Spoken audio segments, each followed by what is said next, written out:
सीधी तस्वीरें आपको दिखाते हैं। राष्ट्रपति भवन पहुंची हैं वित्त मंत्री निर्मला सीतारमण। ये तस्वीरें सामने निकल कर आ रही है। अब राष्ट्रपति की मंजूरी बजट पर होगी और बजट की कॉपी राष्ट्रपति को पेश करती हुई वित्त मंत्री राष्ट्रपति भवन से ये सीधी तस्वीरें सामने निकल कर आ रही है और बजट का पिटारा 11 बजे खुलेगा। मिहिर जी, अब मॉडर्न हो गया है स्वाति। आप देख लीजिए टैबलेट में बजट है, जो पहले ब्रीफकेस लेके या उसमें दिखाई देता था, उसके पिछले कुछ सालों से हमने देखा है। वित्त राज्य मंत्री भी साथ में खड़े हैं और निर्मला सीतारमण राष्ट्रपति का इंतजार होते दिखाई दे। दरवाजे खुले हुए हैं, किसी वक्त राष्ट्रपति द्रौपदी मुर्मू आपको दिखाई देंगी, उनको बजट दिया जाएगा और फिर उसके बाद हम सब जिसका देख लीजिए ये दरवाजा खुल गया, इसका मतलब किसी भी क्षण सामने आ गई। जी बिल्कुल, राष्ट्रपति को अब बजट की कॉपी पेश की जाएगी और आज का एक एक मिनट जो है वो बेहद महत्वपूर्ण होता है। ये तस्वीरें देखिए, बेहद खास तस्वीरें राष्ट्रपति भवन से, जहां पर बजट की कॉपी सौंपती हुई वित्त मंत्री राष्ट्रपति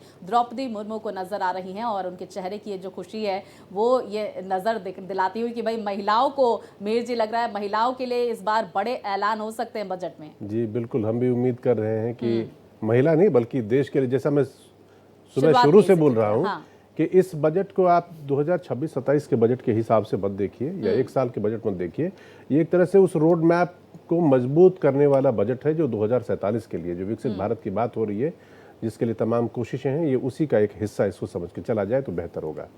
बिल्कुल, और देखिए लगातार वहाँ पर बजट के बारे में तमाम बारीकियाँ राष्ट्रपति को बताई जा रही है। वित्त मंत्री की तरफ से बजट की कॉपी पेश की जा रही है और तमाम मिनिस्टर्स की भी वहाँ पर मौजूदगी है, MOS की वहाँ पर मौजूदगी। देखिए वित्त मंत्री बजट की बारीकियों को विस्तार से बताते हुए नजर आ रही है। और हम मिहिर जी, टैक्स का जिक्र कर रहे थे आप, तो हम चाहेंगे कि रोहित जी से ज़रा हम समझ लें कि क्या लगता है सर, स्टैंडर्ड डिडक्शन की जो लिमिट है उससे बढ़ाया जा सकता है? और हम जो ब्रेक पे डिस्कशन कर रहे थे कि जो एक फैमिली में जो कपल का जो जॉइंट टैक्सेशन जो है वो भी क्या इंट्रोड्यूस हो सकता है क्या इस बार? बिल्कुल ठीक बोला स्वाति जी आपने।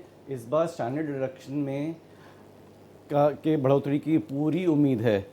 जो अभी स्लैब 75,000 का था वो बढ़ने की पूरी उम्मीद है। इसके अलावा जॉइंट टैक्सेशन की बात पहली बार भारत सरकार इसको अनाउंस करने की उम्मीद है। जो पहले US में, वेस्टर्न कंट्रीज में चलता है कॉन्सेप्ट कि हस्बैंड और वाइफ की इनकम को क्लब करा जाएगा और उस पर टैक्स दिया जाएगा। इससे बहुत बड़ी छूट मिल सकती है कपल्स को, मैरिड कपल्स को। मिहिर जी, अगर ऐसा होता है तो एक ये ऐतिहासिक निर्णय होगा और हर एक परिवार के लिए, चाहे वो मिडिल क्लास हो, अपर मिडिल क्लास हो, ये बड़ा जिसको कह सकते हैं कंसेशन मिलेगा टैक्स स्लैब में। स्वाति, जब इनकम टैक्स में कहीं भी तरह से रिबेट दिया जाता है ना, मैं उसको दूसरे नजरिए से देखता हूँ। जब आप इनकम टैक्स में रिबेट देते हैं, मान लो सपोज करो कि किसी के पास X अमाउंट की आमदनी है, मान लीजिए 100 रुपए की आमदनी है, 100 में से उसके पास टैक्स कट के पहले फर्ज करिए कि 80 रुपए आता है, आपने उसको रिबेट दिया तो उसको 85 रुपए उसके पॉकेट में आने लगे। तो जब आपके पास 85 रुपया होता है तो आप खर्च करोगे। जब खर्च करोगे तो ऑब्वियस सी बात है उस पर पैसा होगा, टैक्स लगेगा। मतलब जो कहीं पर भी आप बाइंग करते हो तो उस पर कुछ ना कुछ, वो भी सरकार के खाते में ही जाता है। तो जब आप आदमी, इंसान की पॉकेट, कोई भी आपका जो देश में नागरिक है उसके पॉकेट में पैसा जाएगा, तो वो तो मजबूत होता ही होता है। एक तरह से टैक्सेशन के बाद फिर पैसा आपके पास आएगा तो वो भी देश को मजबूत करने का ही काम करता है।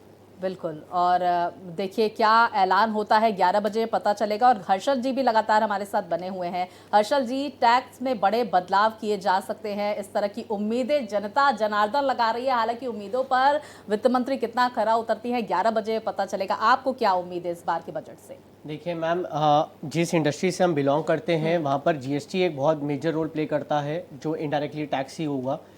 तो पिछली बार इन्होंने, अगर मैं कुछ आंकड़ों की बात करूं, इन्होंने टूरिज्म के ऊपर 5% टैक्स लगाया था, जो कि 7500 रुपये के रूम के ऊपर लगाया। इससे हमारे को इनपुट लेने की सुविधा नहीं रही। तो हमारी तो यही है कि ये जो 5% का स्लैब है सिर्फ 7500 रुपये कमरे के ऊपर, ये बढ़कर 10,000 के कमरे के ऊपर हो जाना चाहिए। उसके दो निजी कारण हैं। आप देखिए, इस समय तेल महंगा हो रहा है, इस समय राशन महंगा हो रहा है, इस समय जितना डीजल पेट्रोल है ये महंगा हो रहा है। इससे क्या हो रहा है, टूरिज्म डिपार्टमेंट की हर एक जो चीज़ें हैं वो महंगी हो रही हैं, रूम्स महंगे हो रहे हैं। तो इसकी वजह से ऑब्वियसली जो रूम का एक एवरेज रूम रेट आता है वो महंगा हो जाता है। इसीलिए हमारी यही कोशिश रहेगी कि जो 5% का स्लैब है वो बढ़ के 10,000 रुपये रूम रेट के ऊपर हो जाना चाहिए। इससे और हमारे को एक सब्सिडी और जो भी हमारे इनपुट्स हैं वो हमारे को लेने के लिए एक छूट हो जानी चाहिए। बिल्कुल, देखिए ये उम्मीदें जो है जनता जनार्दन की भी है और जो एक्सपर्ट्स है वो ऐसी राय देते हुए नजर आ रहे हैं। हमारे हर्षल जो हैं वो हॉस्पिटैलिटी इंडस्ट्री से आते हैं और पिछले एक साल नहीं, पिछले कुछ सालों में हॉस्पिटैलिटी इंडस्ट्री जिस तरह से ग्रो कर रही है, खासतौर पे लोगों का जो ट्रैवल बढ़ा है, चाहे छोटा शहर हो बड़ा शहर हो, आपने देखा होगा कि लोग बहुत ही ज़्यादा घरों से बाहर निकल के जाते हैं, तो ये अच्छा है। ऊपर से जो वाली बात ये कह रहे कि 7500 रुपए के कमरे से पे 5% का अभी मेरे ख्याल से है जी 5%। तो आप चाह रहे कि 7500 है वो 10,000 पे जाके जी, मतलब जो अगर आप भी होटल में रहने के लिए जा रहे हैं तो आपको भी पैसा कम 5% टैक्स होगा, तो जाहिर सी बात है कुछ रूम सस्ता हो जाएगा मेरे ख्याल से। बिल्कुल, वो एक तो कंज्यूमर फ्रेंडली हो जाएगा और वो लोगों को चुभेगा नहीं, और अगर हम उस पे इनपुट भी ले सकेंगे तो वो होटल के लिए आगे सस्टेनेबिलिटी के लिए एक बहुत बड़ा रोल प्ले करेगा। आत्मनिर्भर भारत की बात करते हैं, स्टार्टअप का हम जिक्र करना चाहेंगे। रोहित जी, हम जरा हर्षल जी के पास पहुंचते हैं और ये जरा समझते हैं क्योंकि ये एंटरप्रेन्योर भी हैं। स्टार्टअप्स को लेकर हर्षल जी क्या उम्मीदें आपको नजर आ रही है? बड़े ऐलान हो सकते हैं क्योंकि आत्मनिर्भर भारत की हम बात करते हैं, स्किल डेवलपमेंट की बात करते हैं। जी बिल्कुल, अभी सरकार ने 10 करोड़ रुपए नॉन कोलेटरल लोन्स की बात करी है जो स्टार्टअप को देना चाहेंगे। तो अगर ये चीज़ और बढ़ जाए और रेगुलेट हो जाए तो इंडिया बहुत सारे स्टार्टअप्स को आगे पहुंचा सकता है, और इंडिया के अंदर स्किल्ड इंजीनियर्स की या स्किल्ड एंटरप्रेन्योर्स की कोई कमी नहीं है। हमें सिर्फ उन्हें एक सही चैनल और एक सही राह दिखाने की ज़रूरत है। इसके अलावा भी कई सारी ऐसी मुहिम है जो सरकार चला रही है और चला सकती है एंटरप्रेन्योर्स के लिए, जैसे अब MSME स्कीम्स आई हैं जिसके अंदर वो लोग प्रमोट कर रहे हैं स्टार्टअप्स के लिए। लेकिन मैं इस बजट से यही चाहूँगा कि जो भी स्टार्टअप्स ऐसी लोकेशंस के ऊपर हैं, टायर 3 टायर 2 सिटीज़ के अंदर हैं जहाँ पर थोड़ा प्रिक्योरमेंट टफ है, जहाँ पर स्किल्ड लेबर लेना थोड़ा टफ हो जाता है, वहाँ पर थोड़ी सी राहत और थोड़ी सी subsidy in terms of taxation या इन टर्म्स ऑफ GST देनी चाहिए। इससे थोड़ा सा बूस्ट हमारे यंग एंटरप्रेन्योर्स को ज़्यादा मिलेगा। बिल्कुल, और हम आपसे भी रोहित जी इस बात को डिस्कस भी कर रहे थे कि मैं बीच में रोकूंगा, इन्होंने स्टार्टअप की बात की ना, पिछले कुछ दिनों में, पिछले अगर 1 साल 1.5 साल 2 साल की बात करिए, अगर कोई एक फील्ड है जिसमें स्टार्टअप्स की बहुत ज़्यादा चर्चा हो रही है तो वो है AI, आर्टिफिशियल इंटेलिजेंस। बिल्कुल, और चाहे वो वॉरफेयर हो या आपको किसी भी तरह का काम हो, हर जगह AI एक टूल की तरह जिसमें वो आपको मदद करने में, चाहे बिजनेस का हो, युद्ध हो, किसी भी चीज़। तो इस बार के बजट में आप देखिएगा सरकार की तरफ से जो कुछ अनाउंसमेंट होने वाले हैं उसके फोकस में AI रहने ही वाला है। AI को और बूस्ट दिया जाए, चाहे वो एंटरप्रेन्योर के तौर पर हो या किसी डिफेंस सेक्टर में हो या किसी और जगह पे हो, उस पे मैं देख रहा, मतलब मेरी निगाहें है कि देखते हैं कि AI के लिए इस बार निर्मला सीतारमण क्या करने वाली है, क्या ऐलान। और ये तस्वीरें देखिए सामने निकल कर आ रही है, राष्ट्रपति भवन से रवाना होती हुई वित्त मंत्री समझ लीजिए निर्मला सीतारमण और अब संसद भवन का रुख करती हुई नजर आएंगी और बजट को मंजूरी सांसदों की तरफ से दी जाएगी। उसके बाद 11 बजे बजट पेश किया जाएगा। ये सीधी तस्वीरें देखिए राष्ट्रपति भवन से रवाना हो चुकी हैं वित्त मंत्री निर्मला सीतारमण। स्टार्टअप को लेकर रोहित जी देखिए, मिहिर जी भी जिक्र कर रहे थे, हर्षल जी भी बात कर रहे थे और AI का भी हम जिक्र मिहिर जी जो करते हुए नजर आ रहे थे। और AI इंडस्ट्री एक बहुत बड़ी इंडस्ट्री है, इस पर क्या उम्मीदें, क्या बजट इस बार का देखने को मिल सकता है?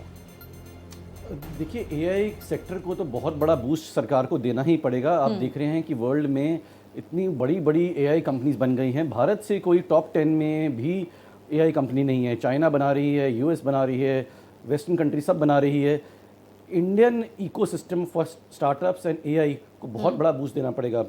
स्टार्टअप की मैं बात पर दोबारा से आता हूँ जी। एक प्रावधान है ESOP का, जिसमें हम लोग देख रहे हैं सरकार ज़रूर कुछ ना कुछ बेनिफिट देगी। जो ESOPs मिलते हैं, ESOP होते हैं एम्प्लॉय स्टॉक ऑप्शंस। स्टार्टअप जो अपने एम्प्लॉयज़ को ESOPs देती है, स्टॉक ऑप्शंस देती है या शेयर्स देती है, जिससे एम्प्लॉय को रिटेन कर सके। जब वो शेयर्स मिलते हैं तो एम्प्लॉय को उसी समय वो शेयर बिक तो नहीं पाता बट टैक्स देना पड़ता है। उसके अंदर सरकार को इस बार राहत देने की उम्मीद लग रही है इस बजट में। बिल्कुल, ये सीधी तस्वीरें देखिए सामने निकल कर आ रही है। फिलहाल तो वित्त मंत्री रवाना हो चुकी है, लेकिन दही चीनी शुभ कहते हैं मिहिर जी, दही चीनी खिलाते हैं तो शुभ वाला बजट भी होने वाला है। लेकिन ये कुछ देर पहले की मुझे लगता है तस्वीरें होंगी जब जो बजट की कॉपी वित्त मंत्री की तरफ से राष्ट्रपति को सौंपी जा रही होगी। फिलहाल वो रवाना हो चुकी है और दही चीनी खिलाते हुए हमने तस्वीरें भी दर्शकों तक पहुंचाई और संसद भवन पहुंच चुकी है। अच्छा होने वाला है, स्वाति आप उम्मीद कर सकती हैं। संसद भवन पहुंच चुकी है वित्त मंत्री निर्मला सीतारमण और ऐसे में देखिए हलचल तेज हो चुकी है और अब बजट को जो है सांसदों के सामने रखा जाएगा और सांसदों की मंजूरी यहां पर बजट को मिलती है। ये फोटो सेशन होता हुआ और आज सबकी निगाहें मिहिर जी सिर्फ और सिर्फ वित्त मंत्री पर टिकी हुई हैं। उनके जो एक्सप्रेशंस हैं, उनकी जो साड़ियां हैं, उसके कलर से ये उम्मीद लगाई जाती है कि कैसा, यानी कि गुलाबी बजट इस बार होने वाला है। महिलाओं के लिए बड़े ऐलान हो सकते हैं। स्वाति, जब कभी भी सरकार कोई काम करती है तो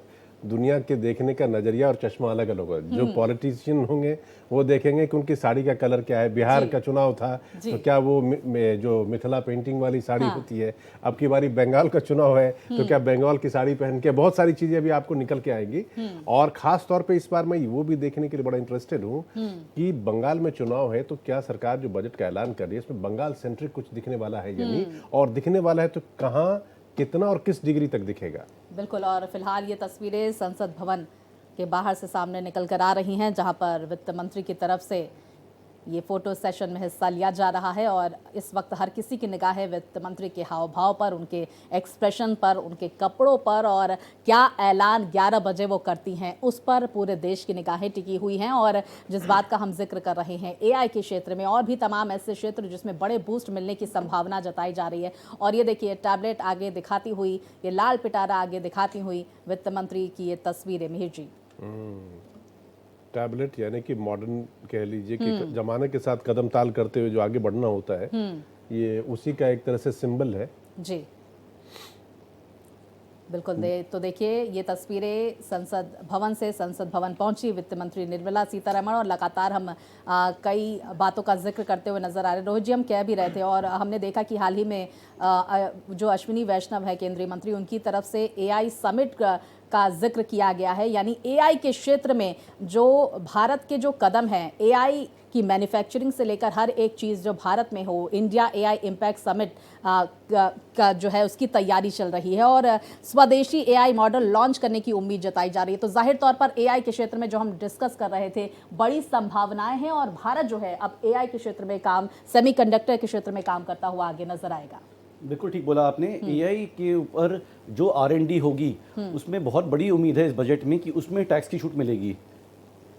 वो बहुत ज़रूरी है उनको एआई कंपनी बनाने के लिए। उसमें R&D सालों के सालों की R&D करनी पड़ती है, करोड़ों रुपए लगाने पड़ते हैं, और तब जाके एआई कंपनी बनती है। तो R&D में बहुत ज़्यादा टैक्स छूट की उम्मीद है इस बजट में।